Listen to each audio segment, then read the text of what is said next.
កម្មវិធីព្រឹកថ្ងៃសុក្រទី6មិថុនាឆ្នាំ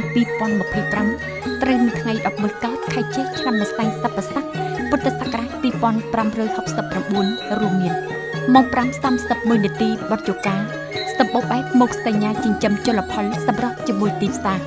ម៉ោង 5:50 នាទីភាពយន្តប្រទេសក្រៅរឿងមហាយុទ្ធសិលរឿងជួយមេឃម៉ោង 6:40 នាទីព្រឹត្តិការណ៍ចាបេនជេអនុស្សាវរីយ៍ក្រោះមនុស្សដូងម៉ោង 7កម្មវិធីព័ត៌មានម៉ោង 7:20 នាទីភាពយន្តឯកសារនៅក្បែរដងទន្លេបៃតងម៉ោង 7:50 នាទីដំបូលមានបុរាណណាចាសូមអញ្ជើញទស្សនិកជនទស្សនាខ្លឹមសារកម្មវិធី